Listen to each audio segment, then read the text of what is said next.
Hey guys, what's up? So today's video is going to be a end of month wrap up on my reading, and I just finished my third book last night, technically this morning, but I'm still going to count it as last night. I did read 3 books in the month of January, and I might only get through 1 book in February. Hopefully I'll get through 2. Depends on how long it takes me to read this first one, which I'll show you guys in a little bit. I also have some notes that I wrote for each of the books that I was able to get through for this month. And where is the year going already? We're gonna be in February tomorrow. That's weird.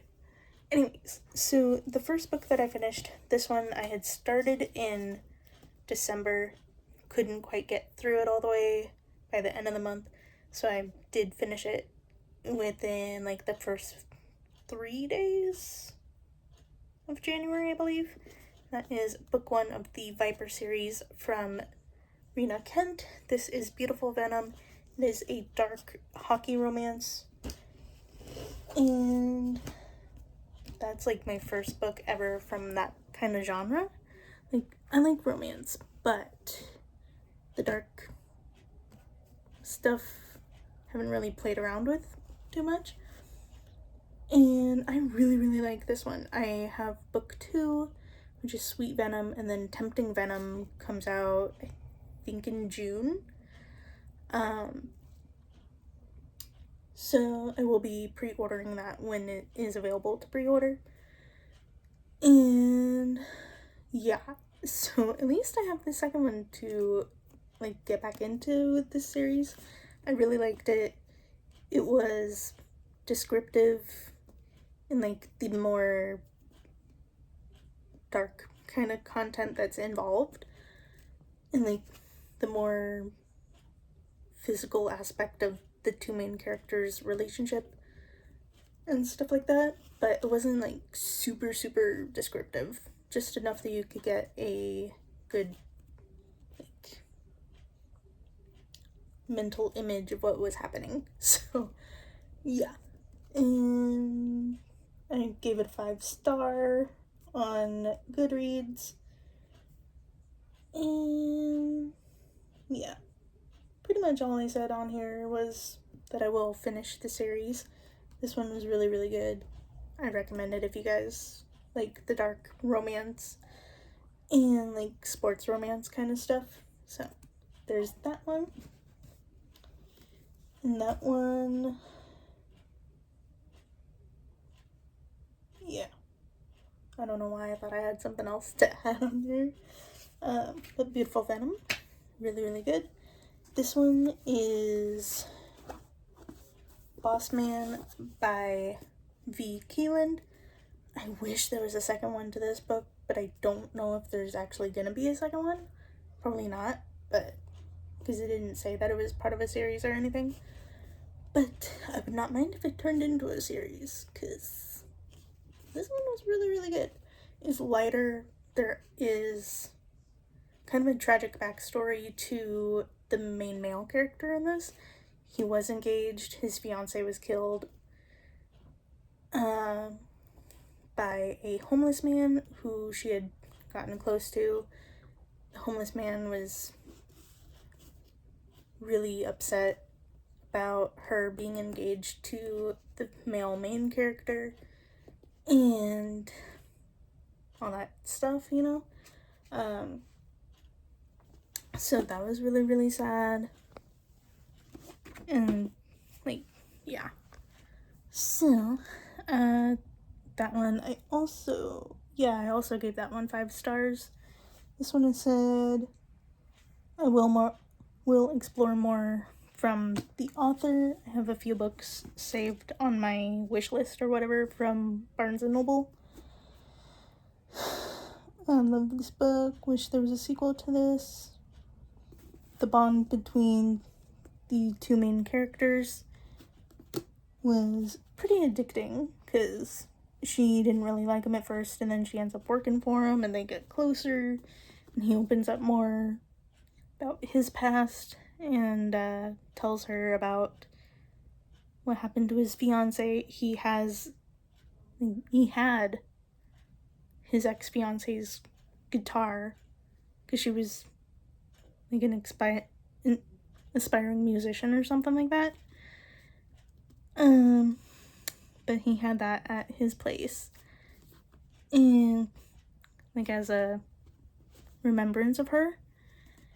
But yeah, and when she gets killed, the ex-fiance, she had just gotten engaged to the main male character 2 days prior, and they were supposed to be on their way to an engagement party for them. And the homeless guy was given a little pocket knife by the main male character. The main male character had gotten it at like a garage sale or something like that when he was a kid, and the homeless man has difficulty being close to people and like isn't really able to like defend himself. Couldn't think of the word there. And so the main male character gave the homeless man the pocket knife as protection, and then he ends up using it on the ex-fiance. It's a mess. Yeah. Then the homeless man was arrested after being caught after evidence showed that another female was attacked with the same blade, like same pattern and everything, and it ended up being him for that one too, and that's how they connected the ex-fiance's murder to him and all that stuff, you know. So it's sad. I definitely cried at a decent chunk of it, but it wasn't like super sad for the majority of it. Just like those parts got me. And yeah, so this one did have a happy ending. There was a marriage proposal, and they are expecting a kid together. She's pretty early on in the pregnancy, though, I think. So she wasn't really showing anything from what I could tell. But yeah, so this one had a happy ending. I like that. And the other one had a happy ending too, but yeah. So there's that one, Boss Man by V. Keelan. And then my first psychological thriller, Freedom McFadden's The Intruder. This one just came out like I think middle of this past year. And yeah, I definitely, like, in the beginning of it, I decided not to really read it at night because it was my first time reading a book like this.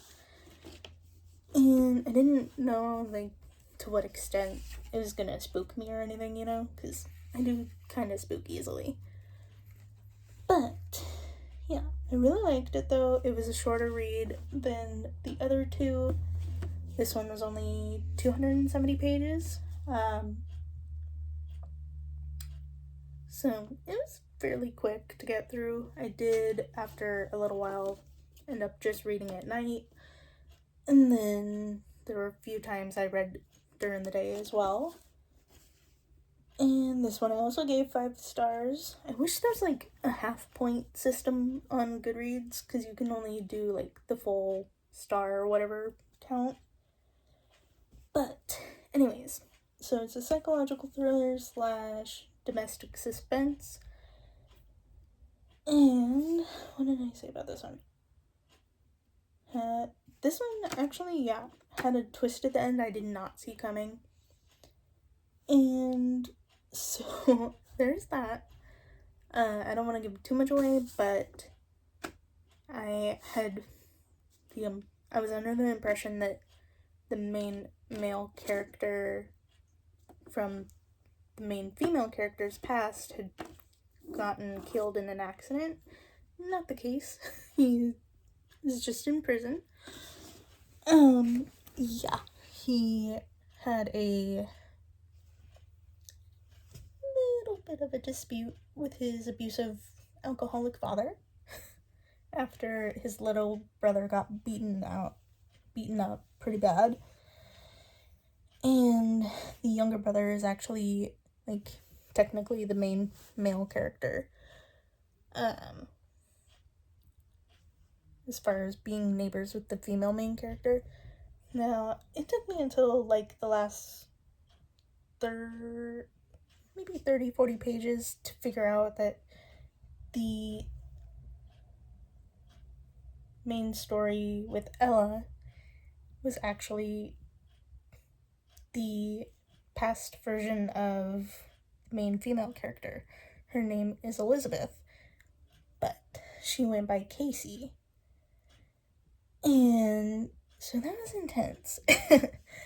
Then the neighbor of hers, he changed his name from Brad, which was the younger brother of the kind of love interest, to Ella as a kid. So Brad is the love interest's little brother. He's like 4 years younger or something like that. And he had a crush on Casey since he was a kid when they first met. When she started coming around the older brother's house to, like, work on a project and stuff that they had to do for a class. And so yeah. I don't even know what I'm trying to say right now. So the main story is Casey's background. What she went through as a kid with an abusive mom, and, like, she was kind of neglected. She was, like, the smallest one in her class and not the best taken care of. Her mom was a hoarder. She was a smoker, abused her, like, did cigarette burns on her and stuff like that. Locked her in the closet whenever the mom would be going on a date. Just didn't want her dates to know that she had a kid. And the dad was sent away to prison when she was little. Like little, like a baby. Because of a fight that he had gotten into at a bar. And then Ella, she ends up killing her mom in a house fire that she had intentionally set.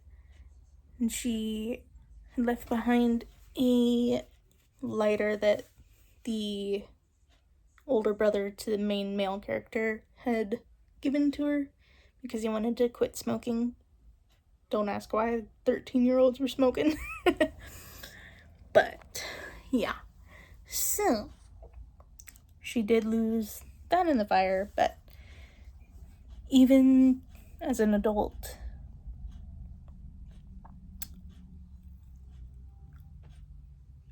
yeah.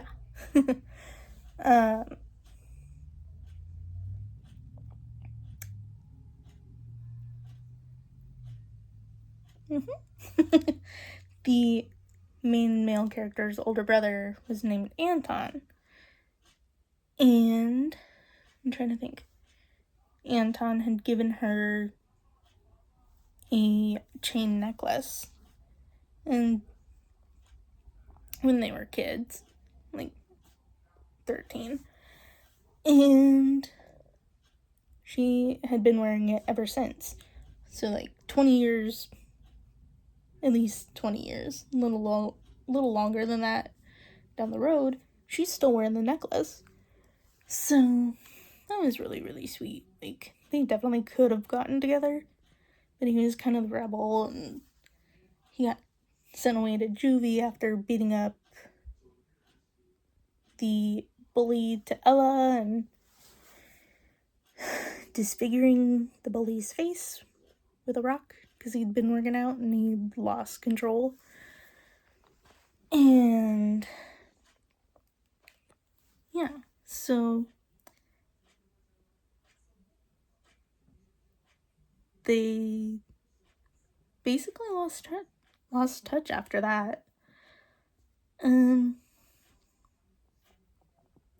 After he was sent away and everything. But yeah. And then adult Casey, Ella, is a former teacher. She's like not really camped out in the woods. She's living in a cabin in the woods. And he's like, I think half a mile away is the younger brother to Anton, who is named Lee now. And he knows a lot about Casey, and she doesn't know how he knows all this stuff. Yeah. And then there is Eleanor, who is a runaway from an abusive mom. And they get close. Ella, Casey, goes to where Eleanor lives and ends up torturing and murdering Eleanor's mom as revenge for her. And luckily she doesn't get caught. Like, she didn't get caught from committing the murder of her own mom or Eleanor's mom. And Lee, his Brad, he ends up being the uncle to Eleanor. And Eleanor's dad is Anton. So, yeah, Anton's serving the rest of his life in prison for killing his dad after beating him to death at the bar. It's a whole mess. It's crazy, but yeah. So, I mean, it's really good. I would read it again. At least I would know, like, what to expect this time. But yeah, that was a long-winded explanation. Yeah, I would recommend that one. Let's see, what else did I say? And so you come in the last small chunk and me sobbing. Yes, I did cry quite a bit, like the last 35 pages. And especially the last line in the book. Like, if you've read The Intruder, you know the line that I'm talking about. So there's that.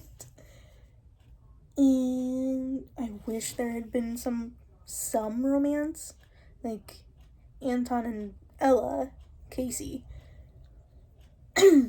they almost kissed, and that's when the bully to Ella came, and Anton lost his mind and beat the heck out of her with a rock.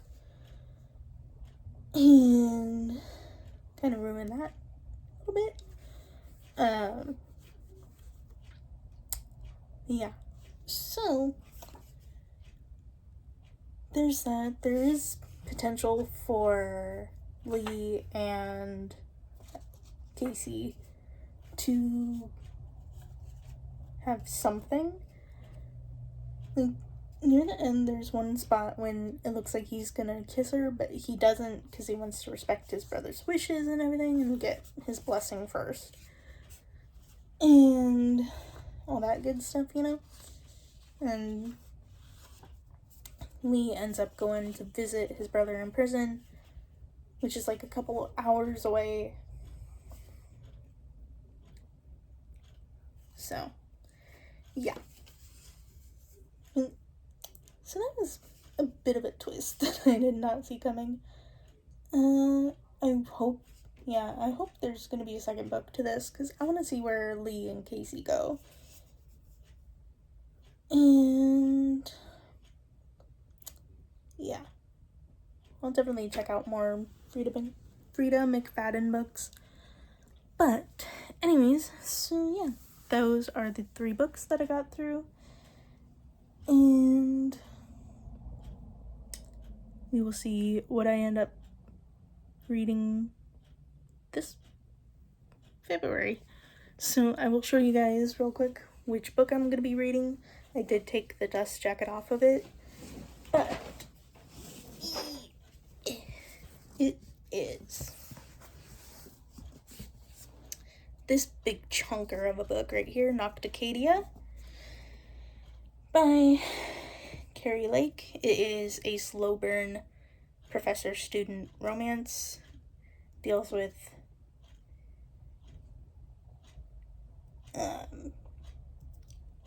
like researching a parasite that kills the mom of the female character and all that stuff.